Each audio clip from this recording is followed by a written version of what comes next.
ሰላም የተወደዳችሁ እንዴት አላችሁ? አርሰናል የእንግሊዝ ብዙሃን መገናኛዎች እንዳሉት የማርቲን ዙቢሜንዲን ዝውውር ለማጠናቀቅ አሁን እጅግ ተቃርቧል። የጤና ሕክምና ምርመራውንም በቅርብ ጊዜ ያደርጋል ብሏል ለቢቢሲ የሚጽፈው የቀድሞ የዴይሊ ሜል ጸሐፊ ሳሚ ሞክቤል።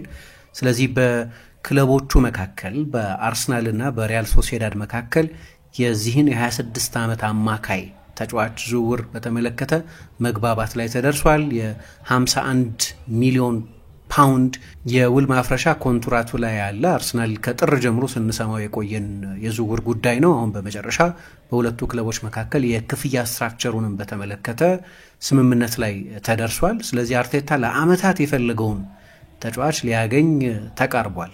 አሁን ባለፈው ክረምት ለሊቨርፑል ለመፈረም ተቃርቦ ነበር። እንደምናስታውሰው ቻቪ ኤርናንዴዝ የረጅም ጊዜ የሰርጆ ቡስኬትስ ተተኪ ሊያደርገው ይፈልግ ነበር። ይህም ብዙ ጊዜ ተወርቷል። ነገር ግን አርቴታ ከዛም አስቀድሞ ይህን ልክ እንደሱ የሳን ሴባስቲያን ሰው የሆነውን ልክ እንደሱ ከሪያል ሶሲዳድ አካዳሚ የወጣውን በጊፖስኳም ያደገውን ልጅ ለማስፈረም ጥረት ሲያደርግ ዓመታትን አሳልፏል። በቅርብ ጊዜ ቅድም ከጠቀስኳቸው ክለቦች ባሻገር ማንቸስተር ሲቲ ከሮድሪ መጎዳት በኋላ ደግሞ ሪያል ማድሪድ የቶኒ ክሩስ ተተኪ ሊያደርገው ይፈልጋል እየተባለ አሁን ሻቢ አሎንሶንም አዲስ አሰልጣኝ አድርገው ከሾሙት በኋላ አሎንሶም የአርቴታ የልጅነት ጓደኛ ነው፣ እሱንም መውሰድ ይፈልግ ነበር። ስለዚህ በብዙ ትልልቅ ክለቦች ሲፈለግ የቆየ ተጫዋች ነው። በጣም አስደናቂ ዓመታትን ባለፉት ጥቂት ዓመታት በሪያል ሶሲዳድ ያሳለፈ ነው። አርሰናል ተጫዋቹን ረጅም ጊዜ መፈለጉ ብቻ ሳይሆን አሁን አስገዳጅም ነው ለነገሩ። ምክንያቱም ቶማስ ፓርቴ አዲስ ውል ይፈርማል ተብሎ ቢጠበቅም ነገር ግን ጆርጂኖ ለቋል። ስለዚህ እዛ ቦታ ላይ ተጨማሪ ተጫዋች መፈለጉ የሚጠበቅ ነው። ሌሎችም በዝውውር ላይ አርሰናል ተጫዋች እንዲያስፈርም የሚጠበቅባቸው ስፍራዎች አሉ። አሁን የአርሰናል ደጋፊዎች በአንገብጋቢነት አጥቂ ፈረመ ሲባል እንዲህ አይነት ዜና መስማት የሚፈልጉበት ጊዜ ነው። የቪክቶር ዮኬሬሽ፣ የቤንያሚን ሼሽኮ ስሞች በየጊዜው በብዙሃን መገናኛዎች ላይ ሲጠቀሱ እንሰማለን። ታይምስ ደግሞ አንድ መረጃ ይዞ ወጥቷል። አርሰናል ያው 9 ቁጥር ብቻ ሳይሆን ተጨማሪ የማጥቃት የክንፍ ተጫዋችም ይፈልጋል። ብዙ ጊዜ ኒኮ ዊሊያምስን ስም እንሰማ ነበር። አሁን ግን ሌሮይ ሳኔንም ማስፈረም ይፈልጋል ብሏል ታይምስ። ሌሮይ ሳኔ ከአርቴታ ጋር ታሪክ አለው። የፔፕ ጓርዲዮላ ምክትል አሰልጣኝ ሆኖ 3 ዓመት ተኩል አብሮት በሲቲ በነበረበት ጊዜ ለሌሮይ ሳኔ መሻሻል በወቅቱ በጣም ትልቅ ክሬዲት ለአርቴታ ይሰጥ ነበር። መቼስ እያንዳንዱን ተጫዋች ማነጋገር አይችልም አይደለም ዋናው አሰልጣኝ። ስለዚህ የበለጠ የኢንዲቪጁዋል ትሬኒንግ ኃላፊነት ለሚኬል አርቴታ ይተው ነበር እና ከሌሮይ ሳኔ ጋር አብሮ በስኬት ሰርቷል። በጣም ቅርበት አላቸው ይባላል። አሁን በዚህ ውድድር ዘመን መጨረሻ ከባየር ሚኒክ ጋር ያለው ውል ያበቃል። ያው ሰኔ ሲመጣ በእነሱ ጁላይ 30። አሁን ከባየር ሚኒክ ጋር አዲስ ውል ለመፈራረም ድርድር ሲደረግ ቆይቷል። እስካሁን ድረስ አልተቋጨም። ነገር ግን ከባየር ሚኒክ ጋር መስማማት ላይ ካልተደረሰ አርሰናል ይህንን ተጫዋች ከፍ ባለ ደሞዝ ግን በነፃ የማስፈረም እድል አለው። ስለዚህ ይህንን ተጫዋች ማምጣት ይፈልጋል። አንዳንድ የእንግሊዝ ብዙሃን መገናኛዎች በተለይ እንደ ታይምስ አይነቶቹ ክሬዲብል ሚዲያዎች ይላሉ ወደ 20 የሚጠጋ የጎል ተሳትፎ ነበረው በዚህ ውድድር ዘመን 13 ጎልና 6 አሲስት፣ ስለዚህ 19 እና ባለፈው የውድድር ዘመን ደግሞ 23 የጎል ተሳትፎ ነበረው። ኒኮ ዊሊያምስ ነው በአብዛኛው በቅርብ ጊዜ በአርሰናል በጥብቅ ይፈለጋል ሲባል የነበረው። ታይምስ እንደሚለው የዚህ ተጫዋች የዝውውር ሂሳብ 42 ሚሊዮን ፓውንድ ቢሆንም የውል ማፍረሻው በስፔን ሁሉም ተጫዋች የግድ ሪሊዝ ክሎዝ ሊኖረው ግድ ነው። ይሄ በሕግ የተቀመጠ ነው። ስለዚህ ሪሊዝ ክሎዙ ያን ያህል ብዙ አይደለም 42 ሚሊዮን ፓውንድ። ነገር ግን ተጫዋቹ በደሞዝ 250 ሺህ ፓውንድ ደሞዝ ነው የሚፈልገው። ስለዚህ እንደ ፓኬጅ በጣም ውድ ይሆናል የሚል ፍርሃት አለ። ምንም እንኳ በጣም ጥሩ ተጫዋች ቢሆንም ባለፈው ክረምትም አርሰናል ጠበቅ ብሎ ባይገፋበትም እና ተጫዋቹ እንዲያውም ከተዘዋወረ ወደ ባርሰሎና ሊዘዋወር ይችላል ቢባልም ነገር ግን አርሰናልም ፈላጊ ነበር ይህን ተጫዋች ለማስፈረም።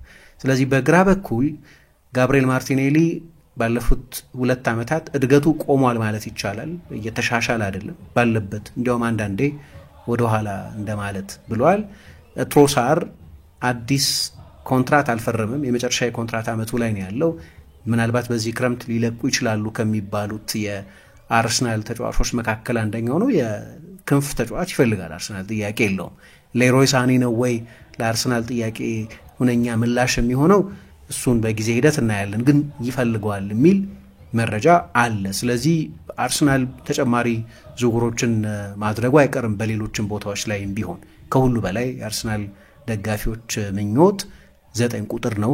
9 ቁጥር ማምጣታቸውም ግልጽ ይመስለኛል። ወይ ሼሽኮ ወይ ዮኬሬሽ ወይ ሌላ ተጫዋች። ከዚያ በፊት ግን የዙቢሜንዲን ዝውውር ለማጠናቀቅ ጫፍ ላይ ደርሷል። እንግዲህ ይህ ተጫዋች በፕሪሚየር ሊግ ሊጫወት የሚችልበት ሌላ አጋጣሚ ያለፈው ክረምት የነበረው አጋጣሚ ነው። እንዲሁም እኮ አልቋል ተብሎ ተጫዋቹም ከሪቻርድ ሂውዝ ጋር ከሊቨርፑል የስፖርት ዳይሬክተር ጋር ከቀድሞ አርሰናል ወጣት ቡድን ተጫዋች ጋር ተስማምቶ ተጨባብጦ ሁሉ ነበር የተለያየው። ነገር ግን በኋላ በዛው ለመቆየት ሁለተኛ ውሳኔ ያሳለፈና የሊቨርፑል ዋና የክረምት እቅድ የነበረው ተጫዋች በዚያው ቆየ። ለነገሩ ሊቨርፑል የአንድን ተጫዋች ሚና ለውጦ ስኬታማ እንዲሆን ምክንያት ሆነ። የዚህ ዓመት የፕሪሚየር ሊግ የዓመቱ ኮከብ ወጣት ተጫዋች ራያን ግራፈንበርግ ዙቢሜንዲ ቢፈርም ኖሮ ምናልባት እንዲህ አይነት ሚናም በዚህ ሚናም ላይጫወት ይችላል፣ እንዲህ አይነትም እድል ላያገኝ ይችል ነበር። ግን ከልጅነቱ ጀምሮ በጣም አሰላሳይና በሳል ነው። ሻቢ አሎንሶን ይመስላል አጫወቱም ባህሪውም እና በጣም የተሟላ አማካይ ነው ሲባል የቆየ ተጫዋች ነው በባህሪውም እና ደግሞ ያ የሊደርሺፕ ችሎታ ያለው ተጫዋች ነው። እንደው ያለፈው የአውሮፓ ዋንጫ ፍጻሜ ስለ ተጫዋቹ ችሎታ የሚናገረው ነገር ያለ ይመስለኛል። ሮድሪ የዚህ ዓመት የባሎን ዶር አሸናፊ ባለፉት 2-3 ዓመታት ምናልባት የዓለም ምርጡ አማካይ የነበረ ተጫዋች በሁለተኛው አጋማሽ በአውሮፓ ዋንጫ ፍጻሜ ስፔን ከእንግሊዝ ሲጫወቱ ሳይመለስ ሲቀር ጉድለቱን አላስተዋል ነው። ምክንያቱም ማርቲን ዙቢሜንዲ በዛ ሁለተኛ አጋማሽ በጣም አስደናቂ ስለነበር የስፔን ብሔራዊ ቡድን ወሳኝ ተጫዋች በሁለተኛው አጋማሽ ወደ ሜዳ አለመመለሱ በፍጹም አልተስተዋለም።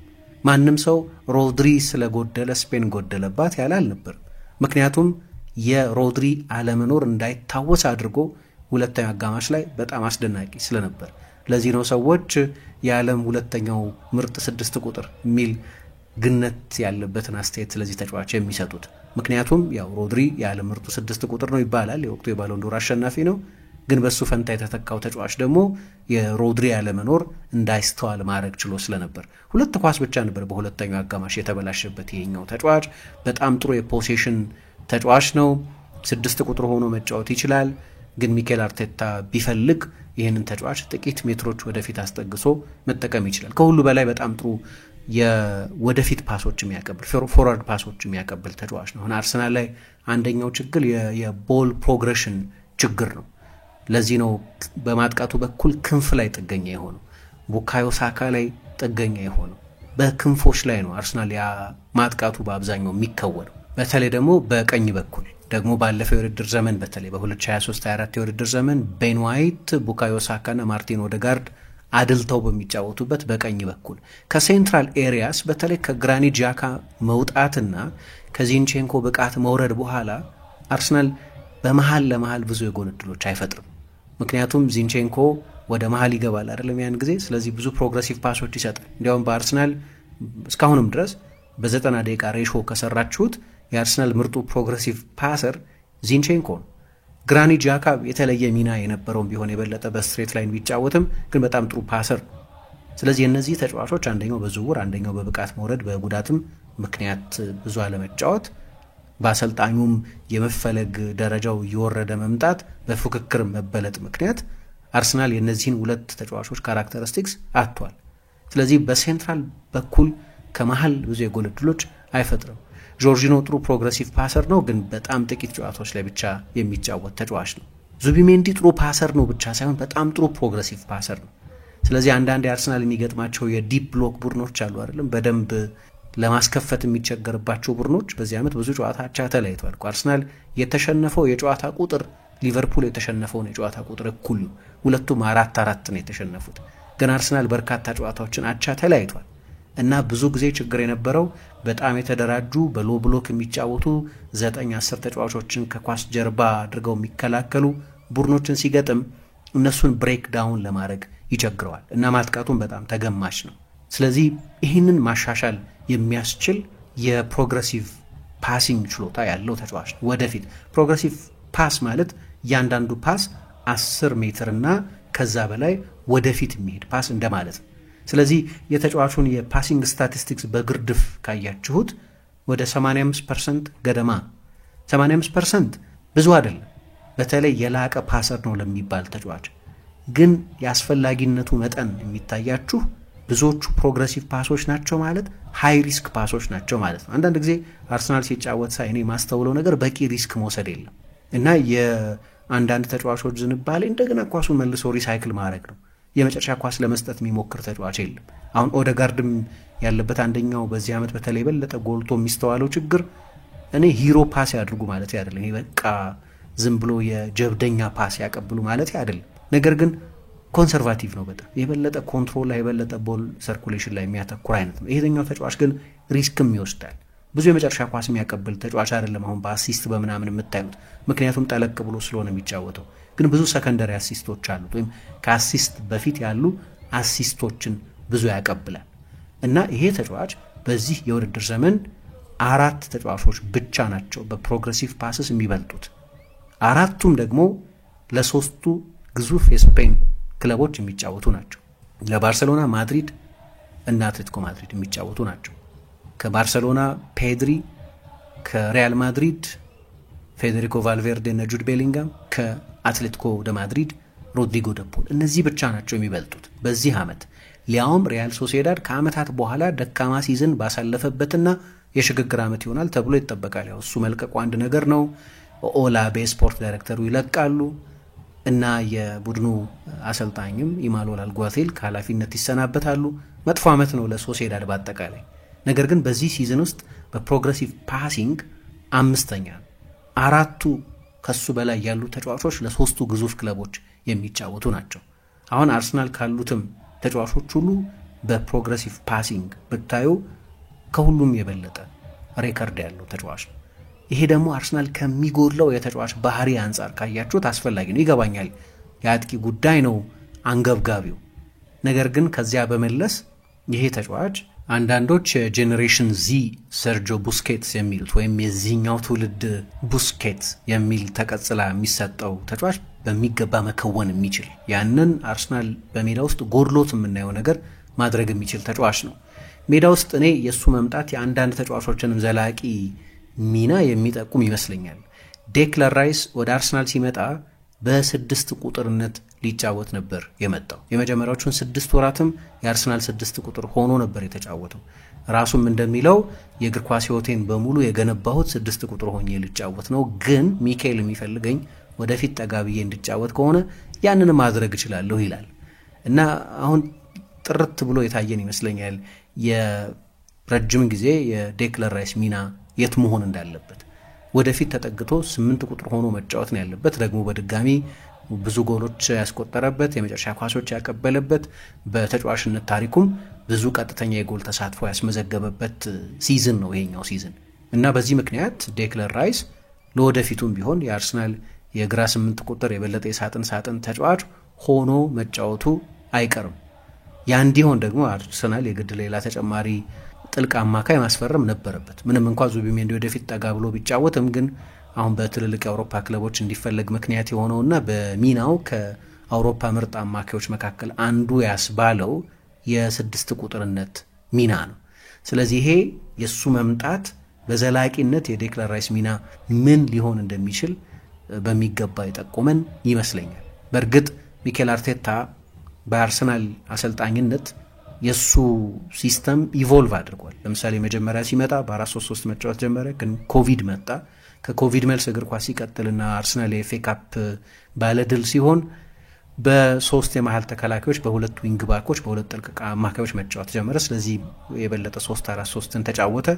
ከዛ ቀጥሎ ቡድኑን መገንባት የፈለገው በ4-2-3-1 የሚጫወት ቡድን ነበር። ስለዚህ ሁለቱ የሚድፊልድ ቤዝ ላይ የሚጫወቱ ተጫዋቾች ዣካና ፓርቴ ነበሩ። ከዛ ከ2022 ወዲህ ደግሞ በ4-3-3 መጫወት ጀመረ፣ በ1-6 ቁጥር፣ በ2-8 ቁጥሮች። አሁን የዙቢሜንዲ መምጣት በተለያዩ ሲስተሞች ውስጥ ፍሌክሲቢሊቲ እንዲኖረው ያደርጋል። ለምሳሌ በ4-3-3 ይጫወታለሁ ካለ ራይስ በግራ በኩል፣ ኦዴጋርድ በቀኝ በኩል፣ ዙቢሜንዲ 6 ቁጥር፣ 2-8 ቁጥሮች እና 1-6 ቁጥር አለው 4-3-3። ይሄው ሲስተም ሳይነካ ግን በሌላ ጊዜ ደግሞ እንደ ጨዋታው ባህሪ እንደሚፈልገው ፍሌክሲቢሊቲ ኦዴጋርድን የበለጠ ሴንትራል ቦታ ላይ መጫወት የሚፈልግ ከሆነ ምክንያቱም ይሄ 4-3-3 ኦደጋርድን የበለጠ ወደ ቀኝ እንዲወጣ ያደርገዋል። ስለዚህ ከማዕከላዊ ቦታዎች ይገፋዋል። 4-2-3-1 ነው የሚጫወተው ካለ 4-2-3-1 ከሆነ 2 6 ቁጥሮችና 1 10 ቁጥር 2 የቀኝና የግራ የክንፍ ተጫዋቾች ይኖሩታል ማለት ነው። ይሄ ደግሞ እንዲሆን ዙቢሜንዲ ያስችላል። ምክንያቱም ከዴክላን ራይስ ጋር ሁለተኛ 6 ቁጥር ሆነው ተጣምረው አብረው መጫወት ይችላሉ። ስለዚህ እንዲህ አይነት ፍሌክሲቢሊቲም ከፈለገ ለእንደዚህ አይነት ተለዋዋጭነት የሚሆን ተጫዋች ነው እና ደግሞ ራይስ አጠገቡ ጥሩ ፓሰር ካለ ጥሩ ተጫዋች ነው፣ ደህና ፓሰር ነው፣ ግን ኤሊት ፓሰር አይመስለኝም ለኔ። ዴክላን ራይስ እንደዛ ነው ማየው። በጣም ጥሩ ተጫዋች ነው፣ የበለጠ ፊዚካል ችሎታ ያለው ነው። ከሳጥን ሳጥን መሮጥ ይችላል፣ አይደክመውም፣ ጥሩ ሹተር ነው። በተጋጣሚ ቡድን ሳጥን ውስጥ ትርምስ መፍጠር ይችላል፣ ያ ኤነርጂ ያለው ሙሉ ሜዳ ማካለል ይችላል። ግን በፓሰርነት ካያችሁት ለምሳሌ ከሮድሪ ጋር ወይ ከቶኒ ክሩስ ጋር ወይ ከራሱ ከዙቢሜንዲ ጋር ብታወዳድሩት ኤሊትስ ኦፍ ዘ ኤሊትስ ላይ ያለ አይመስለኝም። ስለዚህ ግን ሁለት የተለያየ ችሎታ ያላቸው ናቸው። አንደኛው የበለጠ ቴክኒካል ተጫዋች ነው፣ አንደኛው የበለጠ ፊዚካል ተጫዋች ነው። የሁለቱ ጥምረት አርሰናል በ4-2-3-1 ሊጫወት ቢፈልግ ለዛም ይሆናል ማለት ነው። ለነገሩ ራይስ እኔ እንደ 8 ቁጥር ተጫዋች ብቻ ማየት ያስቸግራል። ልክ ነው፣ የበለጠ አድቫንስድ ተጫዋች ሆኖ ነው የሚጫወተው። ግን አርሰናል ኳስ በሚቀማበት ጊዜ ወደ ኋላ ስለሚመለስ እንደ ሌላኛው 6 ቁጥር ልንቆጥረው እንችላለን። አርሰናል ኳስ በሚያጣበት ጊዜ ኦፍ ዘ ቦል መጀመሪያ ኦፍ ኮርስ ፕሬሲንግ ትሪገር የሚያደርጉት ኦደጋርድ ወይ ካይ ሃቨርትዝ ናቸው። እነሱን ይከተላል። ግን የባላጋራ ቡድን የመጀመሪያውን የአርሰናልን የፕሬሲንግን አጥር ማለፍ ከቻለ ቶሎ ሪትሪት ያደርጋል። ያ ኢነርጂ ያለው ስለዚህ ከፓርቲ አጠገብ ወይ ከጆርጂኖ አጠገብ ሲገኝ እናየዋለን። በጨዋታ ውስጥ ለነገሩ በሚና ካያችሁት እንዲህ አይነት ሚና ይዞ ይጫወታል። ልክ ነው፣ ይህንን ማድረግ ይችላል። ግን እንደው በ4-2-3-1 ልጫወት ብሎ በመነሻ ፎርሜሽን ደረጃ መጫወት የሚፈልግም ከሆነ ያንን ለማድረግ የሚያስችል ችሎታ ያለው ተጫዋች ነው። ስለዚህ ለሚኬል አርቴታ የሱ መምጣት ይዞት ከሚመጣው ቴክኒካዊ ጥቅም ባሻገር ቡድኑ ታክቲካዊ ፍሌክሲቢሊቲ ተለዋዋጭነት እንዲኖረው ማድረግ የሚያስችል ስኪል አለ። ረጅም ጊዜ ተከታትሎታል። ደግሞ አርሰናልም ከሪያል ሶሲዳድ ጋር በጣም ጠንካራ የሥራ ግንኙነት ነው ያለው። አሁን እንዲያውም የስፖርት ዳይሬክተር አንድሪያ ቤርታ ሆነው ተሾሙ እንጂ ሮቤርቶ ኦላቤ የሚባሉት የስፖርት ዳይሬክተር ወደ ሪያል ሶሲዳድ አሌክሳንደር ኢሳቅን፣ ሚኬል ሜሪኖን፣ ማርቲን ኦደጋርድን፣ ዳቪድ ሲልቫን፣ ታኬፉሶ ኩቦን ሌሎችንም ተጫዋቾች የወሰዱትን ሰው ማምጣትም ይፈልግ ነበር። ወይም አርሰናል ካጤናቸው የስፖርት ዳይሬክተሮች መካከል አንደኛው ነበሩ። ስለዚህ ከሶሲዳድ ጋር እንዲህ ቁርኝት አለ። ባለፈው ክረምት ሚኬል ሜሪኖን አስፈርሟል። ኬረን ቲየርኒን በውሰት ሰጥቷል። በቀጥታ ከሶሲዳድ ባይመጣም ግን ኦደጋርድ ደግሞ በዛው ክለብ ውስጥ አሳልፏል። የልጅነት የሚኬል አርቴታ ክለብ ነው። ከዚህ ክለብ ነው እንግዲህ ሌላ ዝውውር ሊፈጽም የተስማማው እና ምንም እንኳ አርሰናል የውል ማፍረሻ ገንዘቡን 51 ሚሊዮን ፓውንዱን መክፈል ቢጠበቅበትም ግን በረጅም ጊዜ ለመክፈል የሚያስችል ስምምነትም አድርጓል ይላሉ ብዙሃን መገናኛዎች። ስለዚህ ስትራክቸር ይደረጋል። ለምሳሌ በአንድ ጊዜ የሚከፈለውን በ3 ጊዜ ለመክፈል መስማማት እንደማለት ነው። ባለፈው የሚኬል ሜሪኖን ዝውውር በዚህ አይነት ተመሳሳይ አሬንጅመንት ነው ከሪያል ሶሲዳድ ጋር የፈጸመው። አሁንም በሁለቱ ክለቦች መካከል ባለው እንደዚህ አይነት መልካም የሥራ ግንኙነት ምክንያት ተጫዋቹ በውል ማፍረሻው ላይ በተቀመጠው ገንዘብ ቢሆንም የሚፈርመው ነገር ግን በኢንስቶልመንቶች ነው ዝውውሩ የሚፈጸመው። በዚህ ዓመት በታክልና በኢንተርሴፕሽን ከሁሉም የላሊጋ ተጫዋቾች በላይ ብዙ ታክል ብዙ ኢንተርሴፕሽን ያስመዘገበው ተጫዋች እሱ ነው። ግን ከ2022 ወዲህም ይህንን ሲያደርግ ቆይቷል ይሄው ተጫዋች። ስለዚህ ለፓሲንግ ችሎታው፣ ጨዋታ ለመቆጣጠር ክህሎቱ፣ ጨዋታ ለማንበብ የላቀ ብቃቱ፣ ለመሪነት ችሎታው ተብሎ የፈረመ ተጫዋችም ቢሆን ኳስ በመንጠቅም ላይ ቢሆን የሚናቅ ተጫዋች አይደለም እና በጣም ተፈልጎ የቆየ መጨረሻ ላይ እንግዲህ ሚኬል አርቴታ የሚፈልገውን ተጫዋች ለዓመታት የተከታተለውን ተጫዋች ለማግኘት አፋፍ ላይ ደርሷል። ባለፈው ለሊቨርፑል ሊፈርም ተስማማ የተባለውን ተጫዋች። ይህንን ተጫዋች በተመለከተ እንግዲህ አሰልጣኞች የሚወዱት አይነት ተጫዋች ነው ወይም የአሰልጣኞች ኤክስቴንሽን ነው ይባላል። አሁን ጆርጂኖ በአርሰናል ውስጥ እኔ ሁለት አይነት ሚና የነበረው ይመስለኛል። የማሰልጠንም የመጫወት ሚና የነበረው ይመስለኛል። ለምሳሌ በፓሪስ ሳን ጀርማ ጨዋታ ላይ አይታችሁ እንደሆነ የመልሱ ጨዋታ በፓርክ ደ ፕራንስ ሲደረግ ጆርጂኖ ሙሉን ጊዜ ሲያሟሙቅ ነው ያሳለፈው። ግን ለይምሰል ነው የሚያሟሙቀው። ሚኬል አርቴታ ለእያንዳንዱ ተጫዋች ያለማቋረጥ መልእክት ማስተላለፍ አይችልም። ሁሉም ተጫዋች ሊሰሙ አይችልም። ነገር ግን ጆርጂኖ ወደ እንደሚያሟሙቅ ተጫዋች የሆነ ነው። ምክንያቱም አሰልጣኞች የተወሰነላቸው የቴክኒክ ስፍራ አለ አይደለም፣ ተሰምራ የተቀመጠች። ነገር ግን የሚያሟሙቁ ተጫዋቾች እዛው እየተመላለሱ ማሟሟቅ ይችላሉ እና የአሰልጣኙ ልዑክ ሆኖ ኮች ያደርግ ነበር። ሌሎችም ጨዋታዎች ላይ ከዚህ በፊት ይህንን ሲያደርግ አይቻለሁ። ሚኬል አርቴታ እንዲህ አይነት የአሰልጣኝነት አእምሮ ያላቸው የሚመስሉ ጌሙን በተመለከተ ጥልቅ ሀሳቢ ተጫዋቾች ይወዳል እና እንደዚህ አይነት ተጫዋች ነው ይባላል። አሰልጣኞች የሚወዱት አይነት ተጫዋች ነው ይላል በቀድሞ የአካዳሚ አሰልጣኙ በሻቢ አሎንሶ ይሄ ተጫዋች ሲደነቅ። በጊፑስኳን የተወለደው እዛች የባስክ ውስጥ ያለች አንድ አካባቢ ነች። 4 በወቅቱ ፕሪሚየር ሊግ ውስጥ ያሉ አሰልጣኞች የተወለዱባት አካባቢ ማለት ነው። እንደ ኡናይ ኤሜሪ፣ ሚኬል አርቴታ እና የቦርንመዙ አንዶኒ ኢራዮላ የተወለዱባት አካባቢ። እዛ አካባቢ በሙሉ ኮቾቹ ምን አይነት ኮቾች እንደሆኑ ያየን ነው በደንብ አይደለም። ስለ ጌሙ ብዙ የሚያስቡ አይነት አሰልጣኞች ናቸው። ይሄኛውም ልክ እንዲህ አይነት ካራክተሪስቲክስ ያለው ነው።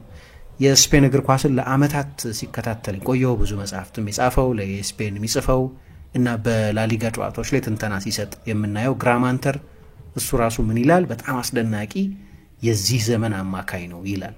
ስፔኖቹ እንደሚሉት ምርጥ ፒቮቴ ነው፣ በተሰጦ የላቀ ነው እና በተለይ ደግሞ የሱ ስኪል ለላሊጋ እግር ኳስ የበለጠ ፖሴሽን ኦሪየንትድ ለሆነው እግር ኳስ የሚስማማ አይነት ተጫዋች ሆኖ ቆይቷል። ግን ይኸው የጨዋታ ክህሎቱ ደግሞ አርሰናልም ፖሴሽን ቡድን አይደለም። ስለዚህ የፕሪሚየር ሊጉን ፊዚካሊቲ፣ አካላዊነት፣ ፍልሚያ መቋቋም ከቻለ ብዙ ከላሊጋ ባህሪ ወጣ አይደለም የአርሰናል አጫወትም። ስለዚህ ለዛም ለአርሰናልም አይነት ቡድን የሚሆን ተጫዋች ነው ይላል። ሌላኛው ሲድሎ ነው።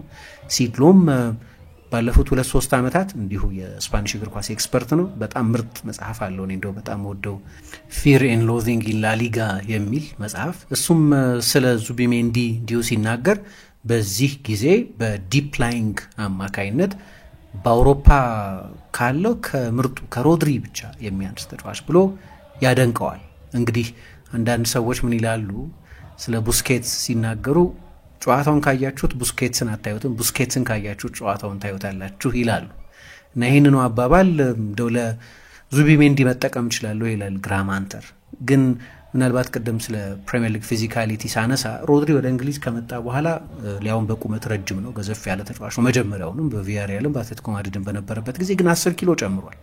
ስለዚህ ምናልባት እንደዚህ አይነት የበለጠ ለፊዚካል ለሆነው ሊግ የሚያስችል ተጨማሪ የጂም ልምምድ ሊያስፈልገው ይችላል። ግን ቴክኒካዊ ኤሌመንቱ ግን በደንብ ለላሊጋ የተመቸ ነው። ያው የአርሰናል የአማካይ ክፍል በላሊጋ አማካዮች የተሰራ ነው ማለት ትችላላችሁ። ምክንያቱም ቶማስ ፓርቴ የቀድሞ አትሌቲኮ ማድሪድ ተጫዋች ነው።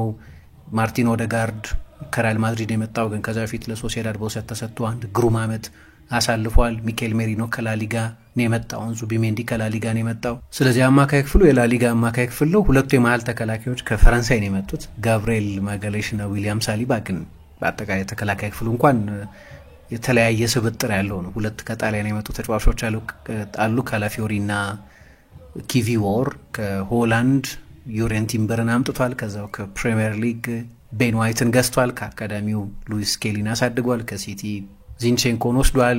አማካይ ክፍሉ ግን ደንበኛ የላሊጋ አማካይ ክፍል እና ሚኬል አርቴታ የበለጠ እንዲህ አይነት የላሊጋ ሜንታሊቲ ያላቸውን አማካዮች የሚፈልግ ይመስላል። ይሄኛው ተጫዋች ቅድም ስለ ወደፊት ስለሚሄዱ ፕሮግሬሲቭ ፓስ ስለሚባሉ ስለነሱ ሳነሳ ነበር። ግን ኳስ በደንብ ይነጥቃል ብቻ ሳይሆን እንዲያውም ሪያል ሶሲዳድ ራሱ በጣም ጥሩ የፕሬሲንግ ቡድን ስለሆነ ተጫዋቹ አድቫንስድ ቦታዎች ላይ ይገኝና ኳስ ይቀማል። እንዲያውም በላሊጋ በሶስተኛው የሜዳ ክፍል ብዙ ኳስ በመቀማት ቀዳሚ መሰለኝ ባለፉት 3 ዓመታት። ግን ዋናው ችሎታው ፓሰርነት ወይ ሃይ ቮሊዩም ፓሰርነት ነው። ታክል ላይ በጣም ጥሩ ነው።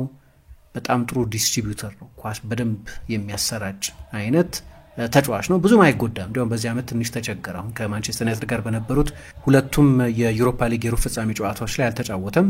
ስለዚህ በዚህ ዓመት በመጠኑ ከሜዳ ርቋል። ግን እስከዚህኛው የውድድር ዘመን ድረስ ተጫዋቹ አንድ የሚታወቅበት ነገር አለመጎዳት ነው እና ከእንግሊዝ ጋር የነበረው ጨዋታ ደግሞ ከእንግሊዝ አማካዮች ጋር አይደል የተፋለመው ከነ ዴክለር ራይስ፣ ኮቢ ሜይኑ፣ ጁድ ቤሊንገም አይነት ተጫዋቾች ጋር እና በዛ ጨዋታ ላይ በጣም አስደናቂ ከነበረ ሊግ ቢቀይርም ያን ያህል ላይቸገር እንደሚችል ያሳያል። ምክንያቱም 2 ፓስ ነው የተበላሸበት፣ እሱ የተጫዋቹን የፓሲንግ ችሎታ ያሳያል። ነገር ግን 5 ዱዌሎች ላይ ፍልሚያዎች ላይ ተሳትፎ 5ቱንም አሸንፏል። ሜዳ ውስጥ ከነበረው ተጫዋች በላይ ከየትኛውም ተጫዋች በላይ ብዙ ታክል የወረደው ተጫዋች እሱ ነበር በዛ አጋማሽ ብቻ እና በስፔን ብሔራዊ ቡድን ይህንን አድርጓል። ብዙ አይጎዳም። እንዳነሳሁት ጥሩ እድሜ ላይ ነው ያለው። አሁን 26 ዓመቱ ነው። ስለዚህ በጣም አይዲያል እድሜ ነው። ተጫዋቾች ወደ ፒክ ዓመታቸው ላይ የሚዘዋወሩበት እድሜ ነው። በሁለቱም እግሩ መጫወት ይችላል። ይሄ አምቢዴክስትሪሲቲ ወይ አምቢፔዳሊቲ የሚሉት በሁለቱም እግሩ መጫወት ይችላል። ግን ከሁሉ በላይ አንድ ምናልባት ከዚህ በፊት ስለዚህም ተጫዋች ጠቅሼው ሊሆን ይችላል። የቀድሞ የቦሩሲያ ዶርትሙንድ አሰልጣኝ ሉሲየን ፋቭረ አንድ የሚሉት ነገር አለ። ጥሩ ፓሰር መሆን ብቻ ሳይሆን ኳሱን ለሚቀበለው ተጫዋች በሚመቸው እግር ማቀበል ያስፈልጋል ከአይዲያል ዌይት ጋር ይላሉ። ፓሱ ሳይበዛ ሳያጥር ሳይረዝም ኃይል ሳይበዛበት ለምሳሌ ለኦደጋርድ ከሆነ ለግራ እግሩ የተመቸ መሆን አለበት እና በሃፍ ተርን እንደዞረ ብቻ እንደገና ኳሱን ይዞና መዞር አይጠበቅበትም።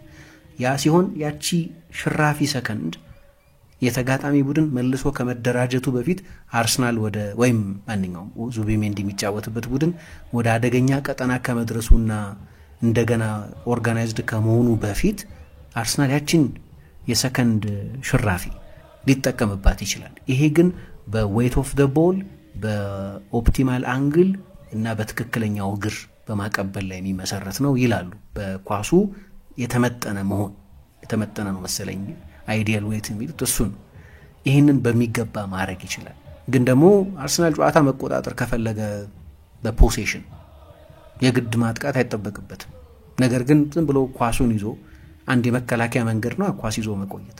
ለቦል ሰርኩሌሽን ደግሞ ኳስ ለማሰራጨት ወደ ቀኝ ወደ ግራ ረጅም ፓስ፣ መካከለኛ ፓስ፣ አጭር ፓስ፣ የ5 ሜትር ፓስ፣ የ20 ሜትር ፓስ፣ የ40 ሜትር ፓስ ለማቀበል የሚሆን ደግሞ ችሎታ ያስፈልጋል።